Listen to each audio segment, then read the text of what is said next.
Okay, so we'll get started now. Thank you everyone for joining us. And we'll probably have more people coming along as we are right now, starting at 12:02. My name is Asha Castleberry Hernandez, and I'm so happy and excited to have this event today. DINSN, Diversity and National Security Network. We are a organization that is fully committed to promoting diverse voices in national security foreign policy realm. We were founded in 2017, and based on the fact that we wanted to make sure that people from underrepresented communities had more of a voice and more of opportunities to excel in the diversity, in national security and foreign policy realm.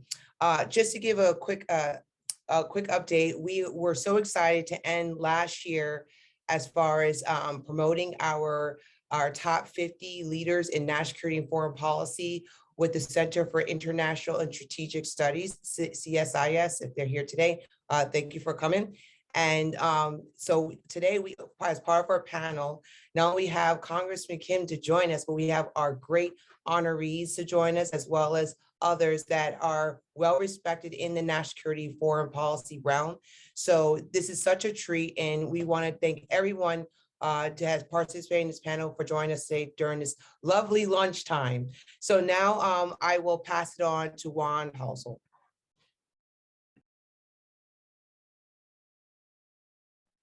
You hear me? Sorry about that. Well, thank you so much, Asha and CSIS, DINSN, and all the participating speakers. It is an honor to be here with you today, and we're just so honored that, that Congressman Kim is able to join us. And without further ado, I'd like to start this panel by welcoming our amazing esteemed speakers, Jane Reed, Jessica Lee, Hanson Mak, as well as Dr. Kamal Kazi. And obviously with Mr. Kim, as well as other members of the DINSN. We're really just fascinated to hear more about each of your story and your path to national security. Congressman Kim, would you like to start? Sure. Well, thanks for bringing us together. It's great to see so many of my friends on here, some I haven't seen in a while, so great to see you all. But look, I think, what I'll just say is that, I'm a son of immigrants, Korean immigrants, and I don't think I had any thought that, my experiences would lead me into necessarily working in government, especially in the ways that I've been able to, but I feel really blessed. For me, a lot of it just comes down to this sense of service that my parents really tried to instill in me, in terms of understanding what this country gave to us and the opportunities, but also responsibility that comes with that in terms of, pushing that forward. For me, I got into national security in particular after September 11th, and I felt that responsibility to do my part and figure out how I can help. But it was unclear at the time, exactly how I can do that. I felt really blessed to be able to find some good mentors and people to help kind of shape my thinking along, and to be able to serve alongside Jane and others in government that really gave me a sense that I belong here, that I can do this job, that these are opportunities that don't elude me. I was very intimidated. I remember the first time I came to DC to work, I got a job at USAID. I got off the train at Union Station. I realized I knew 0 people in the entire city of Washington, D.C. There's not a single person that I knew in the entire city. I did not come from a family in politics or in government. I had no family connections. So it was intimidating, but be able to find, like-minded people that were committed to service, other people that were willing to take those types of risks, it was really helpful. And so I'll just kind of stop there and let others be able to speak. But it was, a big, very formative moment for me. Well, thank you so much, Congressman Kim. And for those of us, we are speaking in our own personal capacity. We're not representing any of the agencies where we are currently employed, and this is our own personal perspectives. So Jessica, would you like to go next? Sure. Thanks so much for having me. And thank you, Congressman Kim, for joining us as well. Like you, I'm also an immigrant, and I was born in South Korea, but raised in New York, and have always wanted to serve. And I guess my passion for public service really grew out of my studies in modern Korean history, and just seeing how the Korean people really struggled to find their voice in their country, in their own land. And after graduate school, I moved to DC, and I also knew very few people in government, and was very fortunate to begin my career in the House of Representatives, in the Foreign Affairs Committee in particular. So, I think it has been, an extraordinary blessing for me. And as the closer I get to sort of the national security space, the more I realize how lucky I am. But it also shouldn't be this way, because I know so many people who have done very well academically and would like to contribute to national security, but simply, for whatever reason, haven't been able to do that or get to a point and a level in their careers where they feel like it's just worthwhile to stick around. So a lot of my peers have given up or changed careers because they, haven't found ways to move up. So I think there's a lot that we can do. And I think that's what this event is about, in terms of really talking through what those challenges are for Asian Americans, and, perhaps tying it to some of the issues we're working on in East Asia, which I'm happy to do later. So I'll stop there. Thanks, Mon. Thank you, Jessica. Jane, would you like to share your professional journey? Sure. Thanks. Thanks, Juan. Thanks, Asha. Thanks, everyone, for having us. Yeah, I'll echo some of the things that Andy and Jessica have said, but I too, I was in college when 9/11 happened, and I was, studying government already, but I think it really, inspired me to think about service afterward. And so later that year was the year when I applied for the Pickering Fellowship, which I think some of you may know about, and if not, happy to talk about it. But was looking for an internship at the State Department, thinking maybe that's a place to start, and happened to see the Pickering Fellowship notice. And so I signed up and was lucky to, get chosen for that. And, it was not, I think I was 20 years old when you get that fellowship, and you basically, committed for at least, a good maybe 7 years or so, at least when you're an undergrad fellow. So I can't say that I, knew exactly what I was getting into. I didn't know anyone who'd ever, been in the Foreign Service or worked at the State Department. My family is mostly in the medical field. I grew up in Arizona. You don't see a lot of diplomats out there either. But, it sounded interesting and exciting. And so I went for it. And, I think, I'm sure we'll get more into this later, but yeah, I mean, it's not common to see a lot of fellow Asian Americans. I was lucky Andy and I worked together. So at least I saw his face for a few years. But yeah, it's not, I will admit, I got to working on diversity related issues later in my career, near the end of the Obama administration. And before that, it was not something I think I was so consciously thinking about all the time.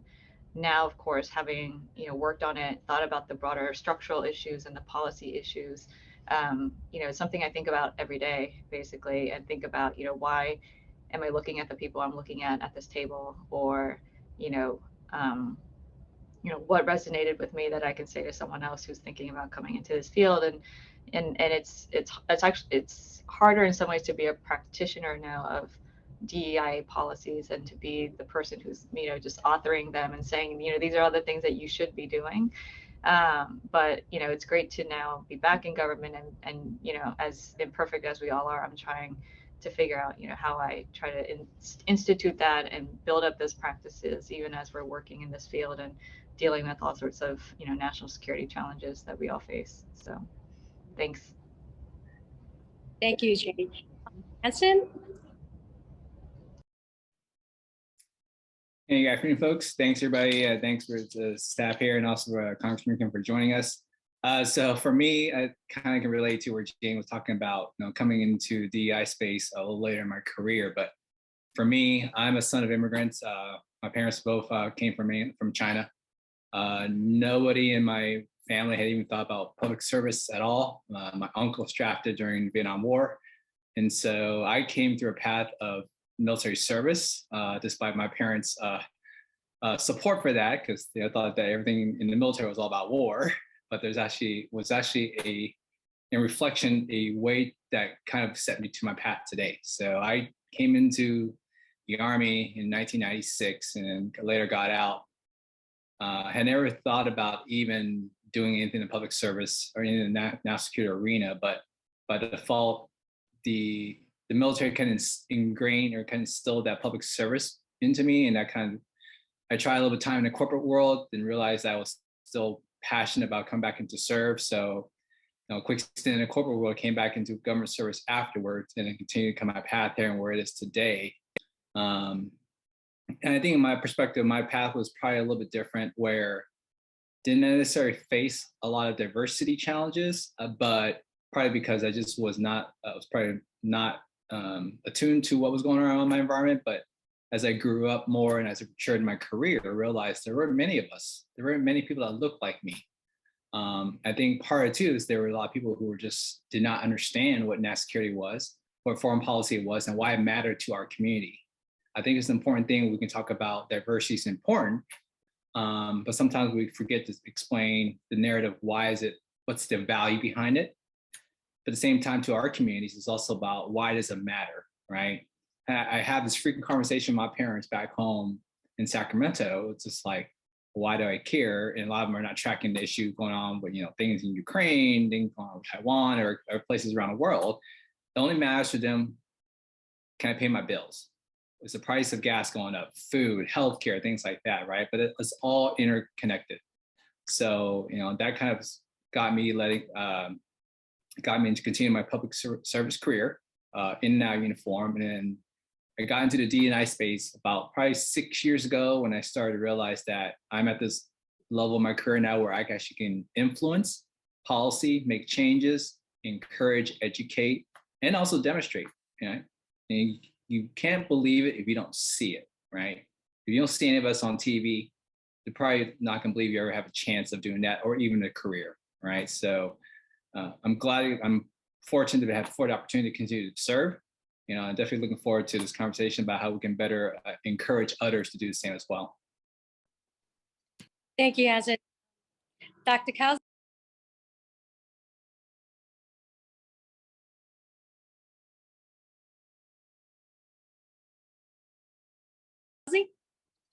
Are you on mute?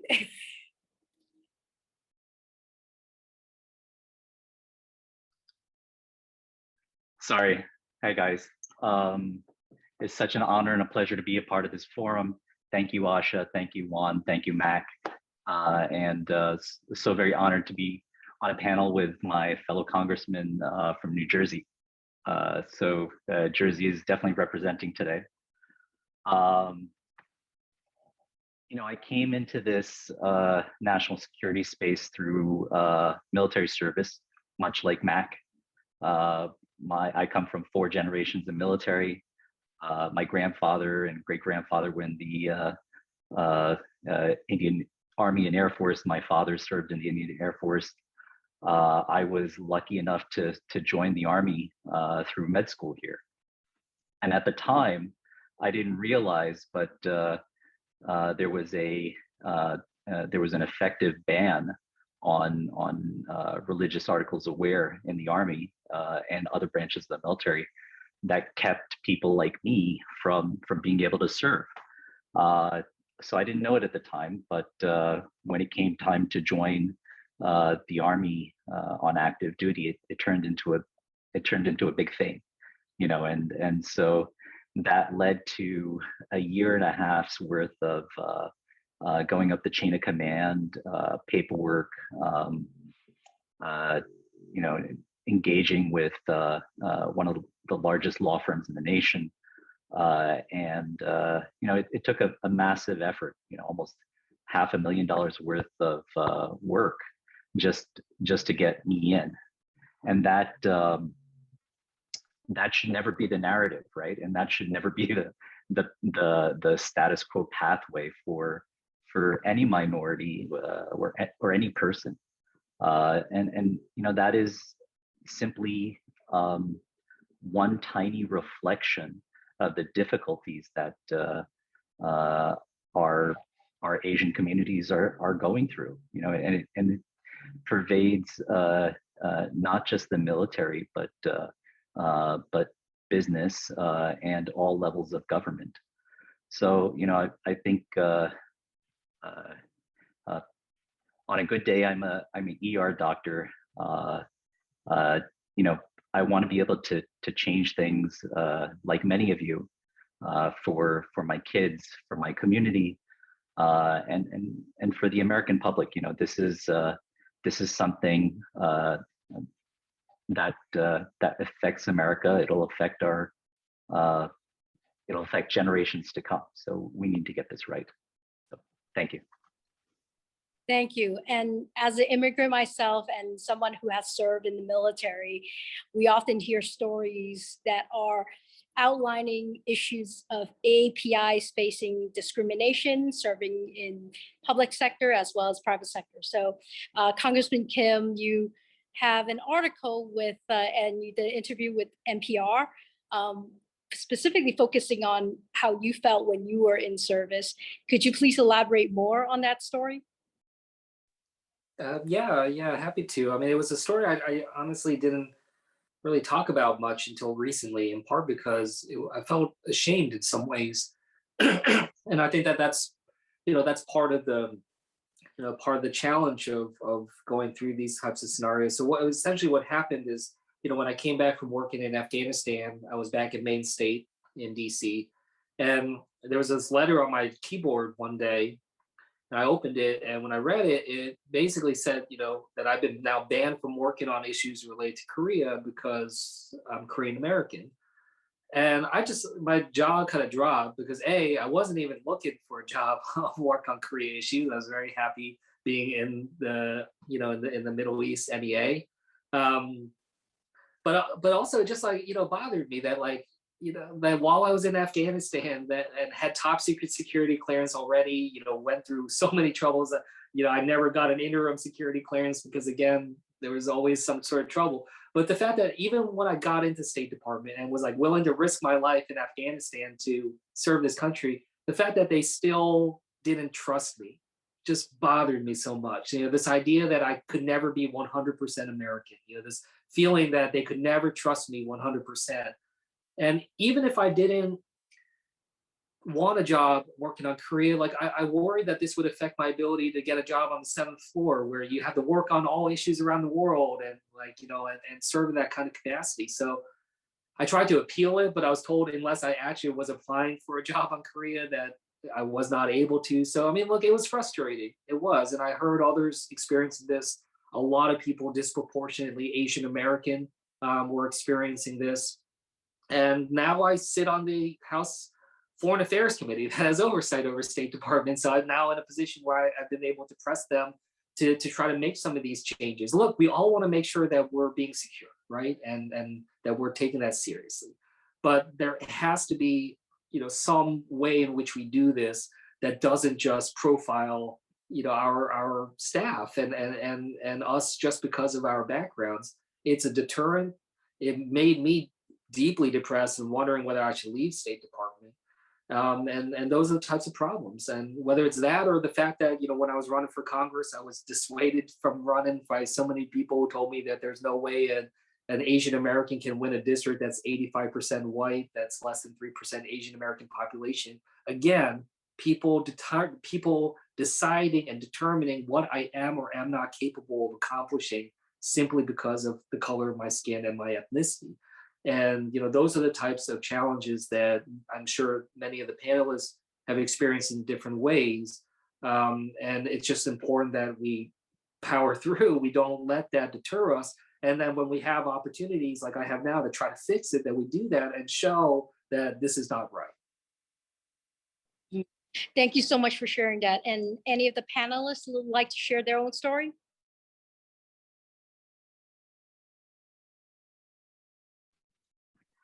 Well, Hey, go ahead. Thank you, Representative Kim. We experienced something very similar for many of the clients that we help out as well to get religious accommodations in in the military. So I run a military veterans nonprofit called SEVA, the Sikh American Veterans Alliance. So it happens quite often where a young recruit gets asked, well, as during the accommodation process, what if we go to war with India, or what if we go to war with Pakistan, or what if we go to war with Afghanistan?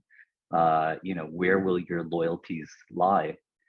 And I was really taken aback that these types of questions were being asked to recruits that are U.S. citizens. Young kids that call this country home just because of the way they look. So I agree with you. It's wrong, and I know that our other people aren't being asked the same types of questions. If we go to war with Ireland or London, where would your loyalties lie? It's just it's wrong on so many levels. If I could also add to that, I think first of all, that's really powerful, Dr. Kelsey. Thanks for speaking out on that. I just wanted to make a few points because this is such a personal question, but also something that I think ties in nicely with some of the things I've experienced most recently. So I just wanted to share some of that with you. Going back to 2008 when I was on the Hill for about 6 years, I remember, it took me about 1.5 years to get my security clearance because I was born overseas, like I said. And I remember during this time period, just facing a lot of microaggression from colleagues. It's like, why is it taking you so long? Like there must be something wrong with you. And this is very subtle, right? It's not like overt racism, like someone saying, hey, you're Asian, go back home. But it's very, I think, traumatic might be a strong word, but I think it's something that is levied upon people who look different, right? People of color who look like they might be foreigners. And I think this is a problem Asian Americans deal with constantly, the sense that we don't belong here, that we're not accepted here, no matter how many generations of our family, calls this place home. And then just real quick, as some of you may know, I work at a think tank called the Quincy Institute, and one of our things that we're focused on right now is hopefully averting real war or even a Cold War with China. And we recently made a video about how the sustained violence against Asian Americans, despite executive orders and laws, could be connected to a political environment that is extremely dangerous for Asian Americans. And we pointed out in this video that I narrated that legislation like the one that the U.S. Senate passed, USICA, U.S. Innovation and Competition Act, that really uses some extreme demonization rhetoric against China, could be contributing to a very dangerous environment for our community. And this video was viewed about 60,000 times in 5 days, and it just kind of went viral. And from a communications perspective, we saw it as a success. But there were many trolls, many trolls and colleagues, and not colleagues, but people I didn't know who just really kind of, called me a CCP sympathizer and, said just really terrible things, just because I took a stance and I was very public about an issue that, I think to Hanson's point, maybe our community is not well versed on these issues, and maybe they don't even know that there are bills and laws and funding going through projects that could have a secondary order impact on people who look like us.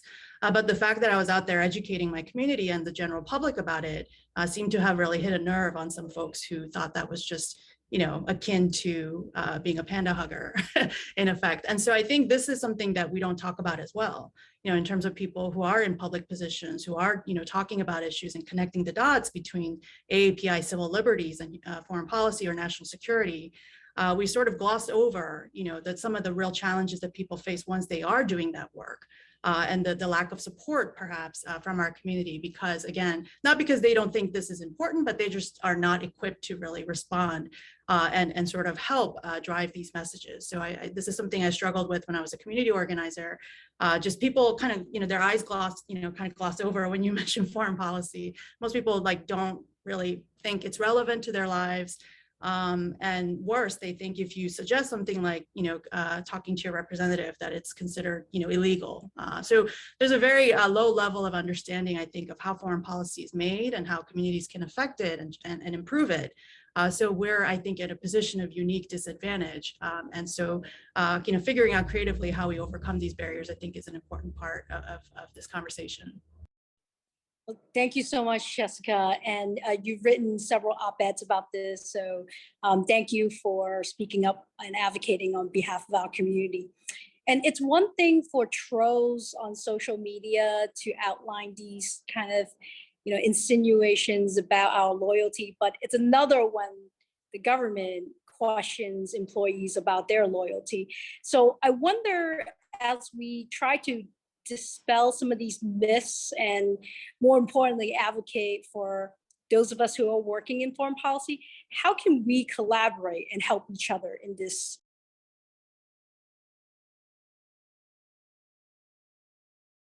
area? I'll just jump in real quick. I mean, building off of what Jessica just talked about, I mean, Jessica and I have been talking about these types of issues a lot. I think one thing that we need to be thinking about is to work across the board, all of us, across the spectrum, to try to come up with like a shared vocabulary about how we talk about this, whether it's about how we talk about China, because of the challenges that we see in terms of how, including colleagues of mine on the Hill who try to, exploit this for political purposes and partisanship. We need to be very careful about the language that we utilize. So, that's one aspect of it.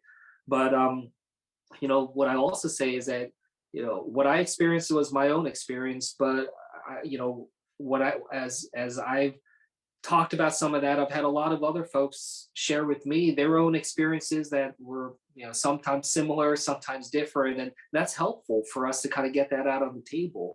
And so what I would just say is that, I want us to be able to create, a safe community where we can talk to each other candidly about these different experiences so that me and others know what we need to try to address. For instance, when I talked to the State Department about the problems with assignment restrictions, they said, hey, at least we're doing assignment restrictions, which allow someone to at least work at the State Department, even if they were restricted from certain things. And they said, other departments and agencies are just, outright denying security clearances and denying jobs to people, because they don't utilize assignment restrictions. So I'm looking into that and trying to figure out, if there are just broader problems writ large here that might not be seen. So, those are some of the things that I think we can work on, sharing those types of experiences and understanding so that we have that. And also more broadly for us to, again, have that kind of shared vocabulary that we try to then promote into the broader public about how it is that we can talk about these issues that we do need to talk about. We do need to talk about China. We do need to talk about other issues in Indo-Pacific. But how do we do that? I think we can be potential leaders in trying to set that tone. Thank you, Congressman Hansen. And I think to the Congressman's point, I think it's also about not just the definition or the right term we use, but I think it's also about inclusion, right? Is inclusion in the conversation, inclusion into the topic, and why it does matter, right? Why does it matter to somebody that's in, say, Upper Peninsula, Michigan, to somebody in my hometown, Sacramento, or in tighter communities in San Francisco? Why does it matter? But I think it's important to note that involvement in national security and foreign policy is not just about also coming to government service. You can still do that outside of government. There's so many other enablers out there in the private sector that contribute to that, whether you're working, like we got a lot of folks here, a lot of us have been in government, out of government, where you do that in uniform, in government service, or in the private sector, you're contributing to national security, right? If you're working in a think tank, you're working in defense industrial base, you're working in Silicon Valley on cybersecurity and things like that, and countering misinformation with Twitter, whatnot, right? Those are still part of the national security bubble arena, I would call it, the ecosystem. So it's important that we also make sure we highlight their opportunities to serve in different capacities and still contribute to those areas, right? Where we're competing with China for trade, or we're competing, we're misinformation and things like that. I think the big piece is about the education, but having a voice at the table to talk about it. That's something we don't see a lot, right? I had to, as soon as we heard yesterday, not to go off topic, but as soon as Justice Breyer mentioned he was retiring yesterday, and so my aunt texted me, was like, well, I don't see an AAP woman up there. And this doesn't look like the America I know. And I went and did a little research and was like, well, there's only 15 AAPI women on the federal court right now. Of the entire federal court system, there's only 15, right? And obviously, as you get higher and higher, the seats get very limited, right? But she's like, I ain't seen one yet, so when is that going to happen, right? That's the same thing in our community here too, in our space. We need to push the envelope. We need to challenge the narrative. We need to challenge people's thinking that, well, you don't need to be a part of this conversation. You don't have a role. I'll close with this two piece here on this topic. Our previous jobs, in most cases, I was either the only API on the team or the only API who has been fighting, knocking on doors and say, I need to have a conversation and be at this table. And it wasn't until this last two assignments I've had in federal service where I am the only API leader in an organization. And that's two organizations I've been in where it was the first one I've seen. Everybody else has been in kind of a enabling capacity where you're an advisor, where you're an assistant, where you're an analyst. And we've made progress, a lot of progress, but there's still a lot of barriers out there, right? There seems to be this notion that API people of color are best suited to be advisors or special assistants or analysts versus actually being at the table to make decisions, being at the table to lead, right? And to be the one that's saying, this is my recommendation and this is where it needs to go, right? So a lot of work to be done, but I don't want to also dismiss that there has been a lot of progress made as well too. Thank you. And Jane, yeah, a couple points maybe I'll add. I think one thing that I don't get to do a lot is talk to other Asian Americans about the diversity within our own community. And I think, as much as, we have a lot of things in common, I think there's a lot of, whether it's, the countries our parents come from, or we may come from, or, socioeconomically, geographically, there is a lot of diversity within just what we, in the AAPI umbrella that I think is worth, having additional discussions about, because it's such a big umbrella in some ways. And, what matters to folks, friends I have in California versus folks I know in Texas or Arizona, is still pretty different. And so I think, I don't want to paint us with too broad a brush and say, we all are kind of in one situation together, because there are some people where it's a very different conversation. I didn't grow up with, a lot in a big Asian American community.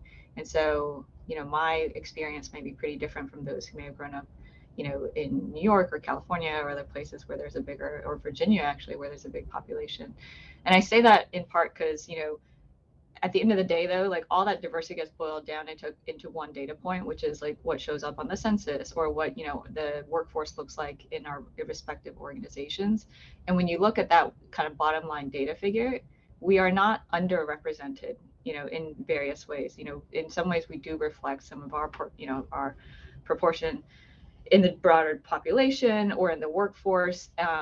But that doesn't mean that we don't face a lot of the obstacles that we've been discussing today. And so I do think that it's a nuanced conversation beyond just, here we are as the Asian American community, even Pacific Islander community, and, we face these barriers and we need to overcome them. It's, we come from them in a lot of different directions. And and there are things that, I look across other, marginalized communities and groups of color, and I admire a lot of their tactics or their ability, their willingness to speak up more, and I myself struggle with some of that, being kind of comfortable with not speaking up that much, having been raised in a hierarchical culture, that kind of thing. And again, and actually where I work now is a very hierarchical culture. So in some ways, that's not unfamiliar to me. But, those are the things that are expected of me. they may be expected of others, but not all. And some of this is asking myself, like, you know, why do I do this way? Where do I actually need to use my voice more than I used to, especially as I continue on in my career and there are people coming behind me. If I want to help them, you know, I need to be able to speak up more and be willing to take that risk in ways that maybe I wasn't as comfortable doing when I was younger. Well, thank you so much for that, Jane. And Asian Americans have been dubbed the model minority. Dr. Kelsey, you know, your military service has demonstrated, you know, what leadership looks like. And could you please tell us more and how we can work together and to promote this community, knowing that in terms of demographics, we are somewhat different. And there is the community, now that we included Native Hawaiians, now it's officially AANHPI. And so looking across, could you share your story and specifically what we can do together? Thanks, Juan. Yes, most certainly. You know, when they looked at granting an accommodation initially for my case, they said, okay, he's you know, he's a doctor, he's in good physical condition, you know, he's a great candidate to join the military and be an officer. Bring us more people like Kelsey. And part of me was really upset by that, because, you know, why do we as minorities have to present like the cream of the crop in order to get, you know, just these jobs in the military or a foothold into the national security space? You know, why can't we just be normal, regular people that are able to walk into a recruiter's office and serve our nation like other people? And so that fueled our desire to change policy. And so we spent 8 years pushing DoD to change policy in the Army, and we were able to do that in 2017. Luckily, with the help of the Obama administration at the time and Secretary Fanning and all our friends at Truman. But it's been a fight and a struggle. You know, it took us another 2 years to change similar policy in the Air Force, and now we're going through the same discussions and issues with the Navy and the Marines. At the end of the day, you know, they know they're going to lose. You know, they know that at some point, you know, religious minorities like myself will be able to join the Navy and the Marines and the Coast Guard. But this type of deep-seated institutionalized racism has been around in the military and other government entities for so long that they think it's okay. They think it's okay to push us away, saying that it's a national security issue or it's a safety issue. And I think it's incumbent upon us to challenge these long-held beliefs. And going back to the previous discussion, Mac, I completely agree with you. We have to figure out, you know, we have to figure out what avenues we want to actually influence, and figure out how to do it. You know, the API community isn't large just yet in terms of our political footprint, but we will get there. So we have to be smart about how we deploy our resources. You know, we need an AAPI super PAC. We need a very, very strong pipeline into government. You know, for appointments, for political positions, for media positions. You know, this is how we influence the center of gravity for a lot of these policy issues. So, you know, that's that. I hope I wasn't a little too long-winded, but with that, but you know, these are major efforts that don't have a simple solution. It's going to take some organization. It's going to take time and money. One, if I could just build on what Dr. Kelsey just said, I just wanted to make a few points because I agree with everything he said just now. And just to build on that, I think in general, as everyone here recognizes, Asian American voices are not very well represented here in Washington. But this is especially the case in mainstream media and in politics. So amplifying our voices, in those spaces, I think is extremely important. I think on national security issues, our community, as I said earlier, also lacks a strong kind of voice and organizational capacity to, assess them and influence them. And so I think, this is a blind spot too from a foreign policy think tank community, which is where I am now, where we don't really see civic groups as potential allies and people we need to inform. So I think that's something that, everyone can work on. And then I think, just in terms of looking at how other communities of color expand their influence in Washington, I've been really struck by nonprofits like the Joint Center that does great work in terms of tracking African Americans placed in senior roles, in the House, Senate, and executive branch staff. We don't have a similar kind of laser focused entity that is tracking these numbers and really building, pipelines. So I think that's something we can learn from the African American community. Also, Politico reported last month that the Congressional Black Caucus has, effectively told K Street that they need to do a better job of hiring more people of color in their staff because a survey showed that only 17% of public affairs profession, like lobbying and government relations, are, people of color. So I think these are really important ways that other communities are pressuring and using media to elevate their issues. And then I think finally, just to get to, I think what Jane was saying about, thinking more holistically about what we mean by diversity. I mean, I've been in panels like this for the last 2 years, and I've been so struck by how sophisticated and nuanced and targeted our conversations have become. It's no longer like, yeah, let's have some Asian Americans and people of color in, Schedule C slots in government. It's like, what does that mean? What are we talking about when we, say we need more diverse perspectives? Is it just simply your race and ethnicity, or as Jane alluded to, more, including geography, including socioeconomic, positions, et cetera. And so I think I just, that comment I think is really important for us to think about right now. I've written about how we need more diversity in terms of viewpoints and lived experiences in terms of our national security workforce. And how we can learn from, the Iraq War and the Afghanistan War in terms of the need for more linguistically and culturally fluent experts, and how regional specialists were sort of scorned and sort of marginalized by interventionists and neoconservatives at the time. And that if that hadn't taken place, maybe our government would not have, decided to invade Iraq and seen, the losses that we have seen since then. So I think there are a lot of, important questions about what we mean by diversity and how we can foster more honest discussions about, getting to a place where we can not just have more people like us at the table, as Hanson said rightly, but more diverse perspectives, which is what is needed to avoid groupthink and bad policy decisions. Jessica, do you mind if I jump on real quick? I know the panel is still speaking, but I have something to say on that point.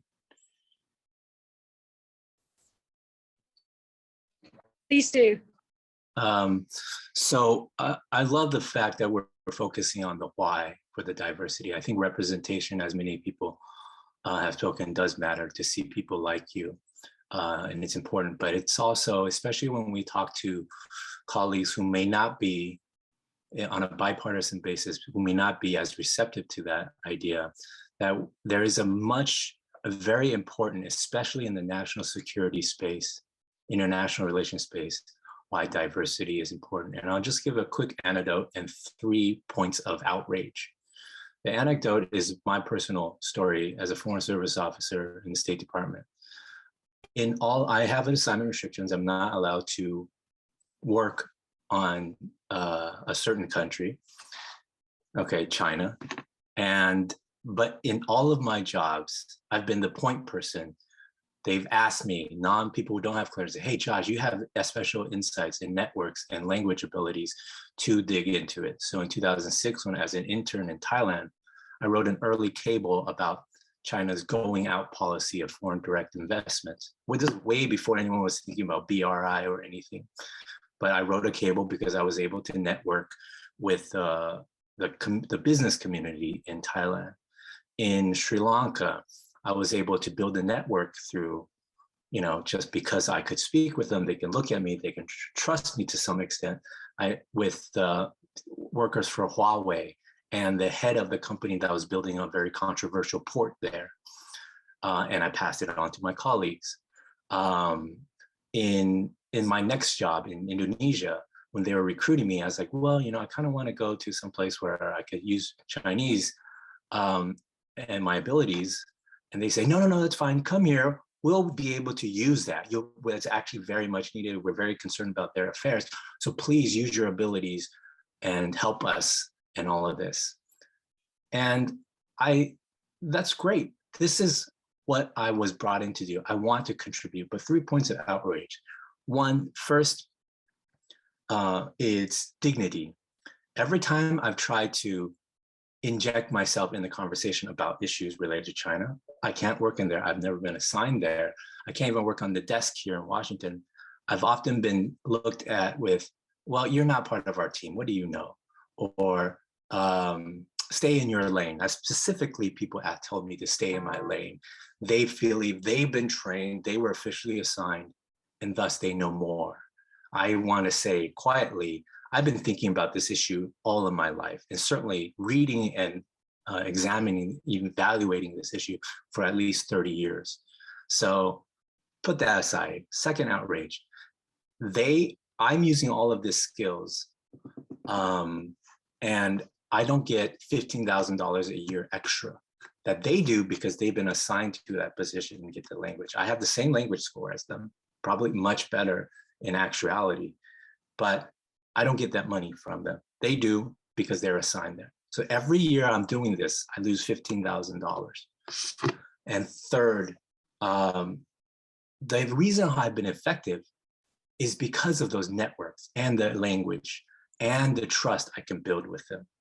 But those are the very same reasons why I have an assignment restriction, because you have too much of those networks. You're able to infiltrate them and provide those information. And I just think, imagine if we had a lot of Afghani Americans or Pashto speakers who are working on Afghanistan throughout the process. We have been able to get better information about the scenario on the ground. Of course we would have. And just a final addendum before I wrap up.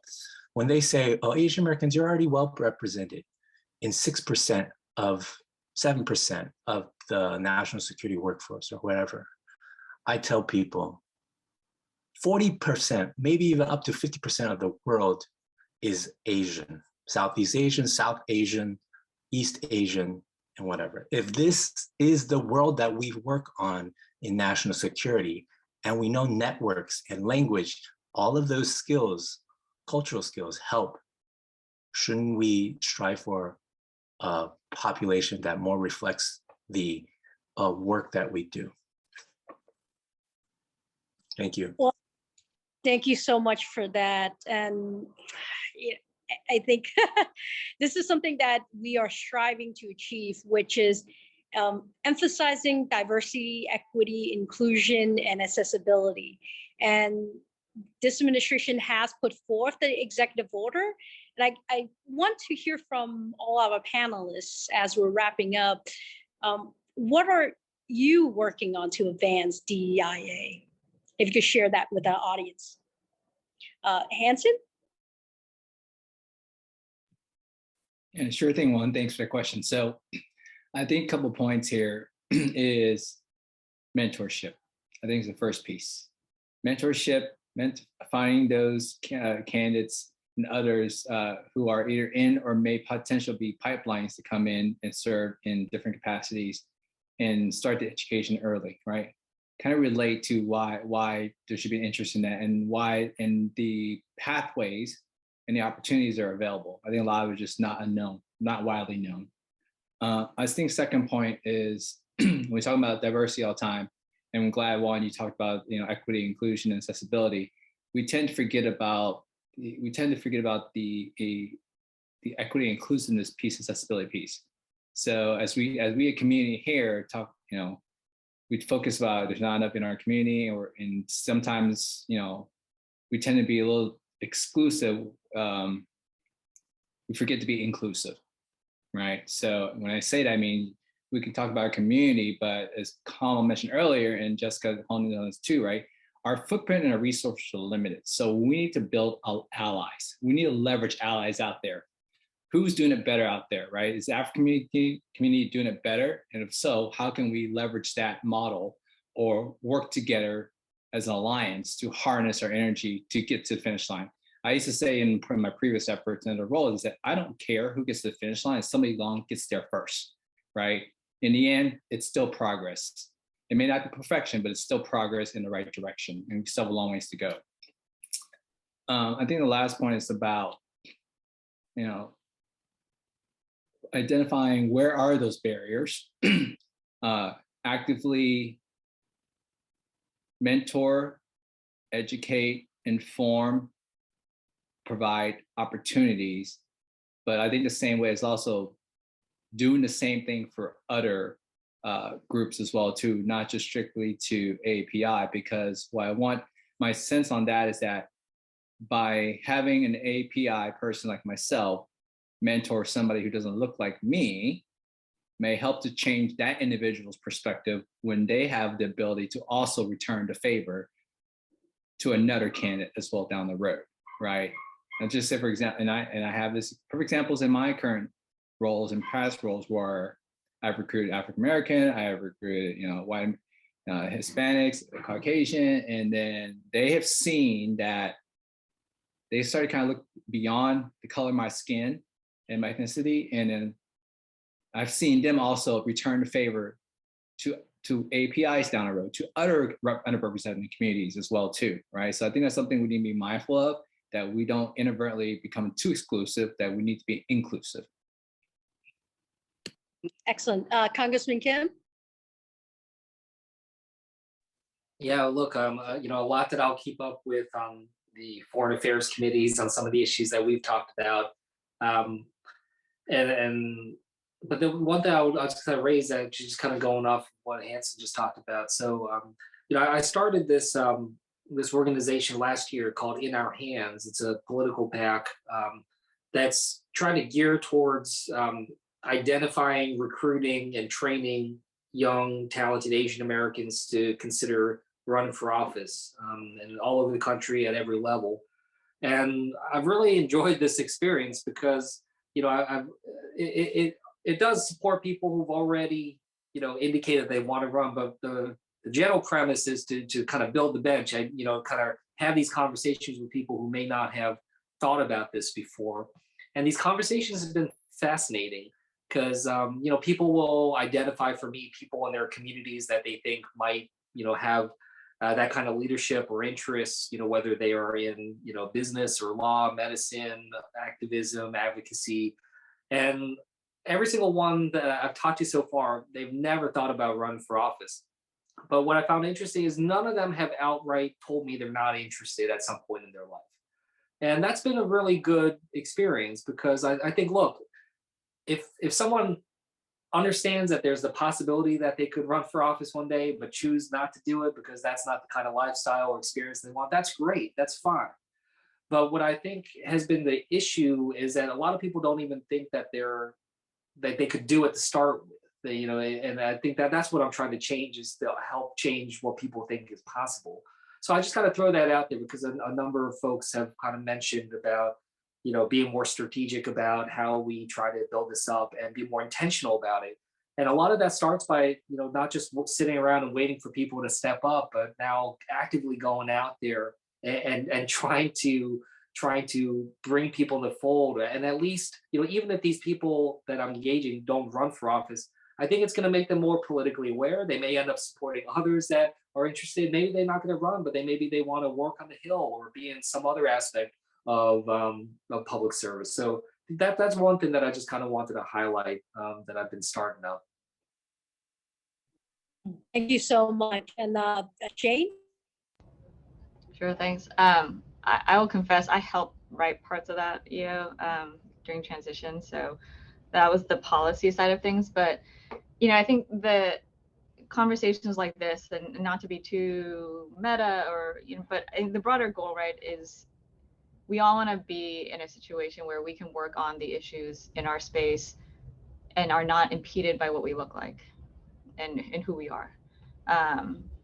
And I like, I was thinking actually when Hanson was talking, the best mentors I've had and the people that I think I'm closest to in terms of mentoring are not always Asian Americans. I mean, there just weren't that many folks ahead of us.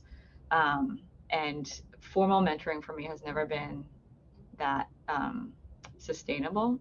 And so finding people who resonate with you for whatever reason, they may look like us, but they may not, I think is the most important piece to help everyone else and to, try to find your own way in national security.